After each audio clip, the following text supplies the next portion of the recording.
नमस्कार आमी अपू अपुर संसारे सकलके स्वागत जानाई। आशा करी सकले भालो आछेन। आजके सम्पूर्ण नतून एकटा सन्देश बानाबो। सामनेई दोल पूर्णिमा। बाड़ीते थाका अल्प कयेकटी उपकरण दिए एई रंगीन सन्देशटा तैरी करे सकलेर मनके जाते रांगिये दिते पारेन तारई एकटा छोट्ट प्रयास। चलुन एकबार रेसिपिटा देखे निई। प्रथमेई आमी एकटा माझारी साइजेर गाजर ग्रेट करे नियेछि। एबार कड़ाइते अल्प एकटु घी दिए गाजरटा दिए देब।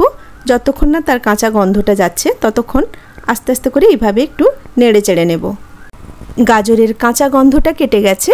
এবার আমি এর মধ্যে দিয়ে দিলাম হাফ কাপ চিনি। চিনিটা ভালো করে গাজরের সাথে মাখিয়ে নেব। এখন দিয়ে দিলাম হাফ কাপ দুধ। দুধটা গাঢ় করে ফোটানো আছে তাই পরিমাণ বেশি দিইনি। দুধটাও ভালো করে গাজরের সাথে মাখিয়ে নেব। दूध और चीनीटा गाजरेर साथे भालो करे माखा हो गेले एकटा चिटालो भाव एसे जाबे तखन ओर मध्य दिए देब गुঁড়ো दूध। गुঁড়ো दूधও खूब बेशी दिइনি, एकटा 10 टाकार पाउचगुलो जे पाওয়া যায় गुঁড়ো दूधের ওটাই একটা দিয়েছি। এখন গুঁড়ো দুধটাও ভালো করে গাজরের সাথে মাখিয়ে নেব। সবকিছু ভালো করে মাখা হয়ে গেলে গাজরের যখন একটা সুন্দর ডো তৈরি হয়ে যাবে আর গাজরটা প্যান ছেড়ে দেবে তখন গ্যাসের ফ্লেমটা অফ করে দেব। আমি একটা প্লেটে গাজরের ডোটা ঢেলে ঠান্ডা করতে রেখে দিলাম। এখন আবার একবার গ্যাসে প্যান বসিয়ে আবার 1 চামচ ঘি দিয়ে 1 কাপ সুজি দিয়ে দিলাম। সুজিটা বেশিক্ষণ নাড়া দরকার নেই, একটু নেড়ে চেড়ে ওর মধ্যে দিয়ে দিলাম 2 কাপ দুধ। গ্যাসের ফ্লেমটা একটু লো রেখে সুজিটা চটপট মেখে নিতে হবে, না হলে দলা পাকিয়ে যাবে। এখন দিয়ে দিচ্ছি 1 কাপ চিনি। দুধ আর চিনিটা ভালো করে সুজির সাথে মাখিয়ে নেব। সুজিটা একটু টাইট হয়ে এলে ওর মধ্যে দিয়ে দেব গুঁড়ো দুধ। এখন গুঁড়ো দুধের আরেকটা 10 টাকার পাউচগুলো দিয়ে দিয়েছি।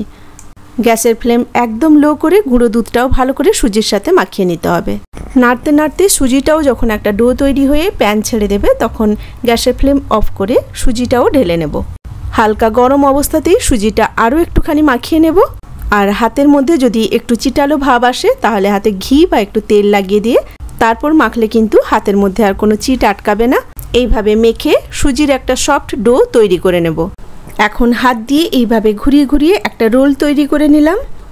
এবার এখান থেকে ছোট ছোট লেচি কেটে নিয়ে একটা অ্যালুমিনিয়ামের ফয়েলে লেচিটাকে রেখে বেলে নেব। চারকোনা শেপ দিয়ে রুটির মতো তৈরি করে নেব। আর হাতের কাছে যদি অ্যালুমিনিয়ামের ফয়েল না থাকে সেক্ষেত্রে কোনো পলিথিনের মধ্যে রেখে বেলে নেওয়া যাবে, কোনো অসুবিধে নেই। লেচিটা দেখুন কি সুন্দর বেলা হয়ে গেছে। এবার এই রুটিটাকে আমি ছুরি দিয়ে পিস পিস করে কেটে নেব। ওইদিকে গাজরের যে ডোটা তৈরি করেছিলাম ওটা থেকে ছোট ছোট লেচি কেটে ছোট ছোট বলের মতো তৈরি করে নেব। এখন প্রত্যেকটা রুটির মাঝখানে গাজরের এই ছোট্ট বলগুলো রেখে এইভাবে মাঝখানটায় মুড়ে দেব। দেখতে অনেকটা প্রজাপতির মতো হবে। দেখতে যেমন সুন্দর সন্দেশটা, খেতেও অপূর্ব। আর বাড়িতে থাকা মাত্র কয়েকটি জিনিস দিয়ে এটা তৈরি, বানাতেও খুব বেশি সময় লাগে না। আশা করি সন্দেশটা সকলের ভালো লেগেছে। সামনেই দোল পূর্ণিমা, এইরকমভাবে সন্দেশ বানিয়ে বাড়ির সকলকে খাওয়ালে সকলেই খুশি হবে। কেমন লাগলো আজকের এই সন্দেশের রেসিপি ছোট্ট একটা কমেন্ট করে জানাবেন। আর যদি ভালো লেগে থাকে তাহলে একটা লাইক দিয়ে দেবেন। সকলে ভালো থাকবেন, সুস্থ থাকবেন। কথা হবে আবার পরের ভিডিওতে নতুন কোনো রেসিপি নিয়ে। আজ এখানেই রাখি। নমস্কার।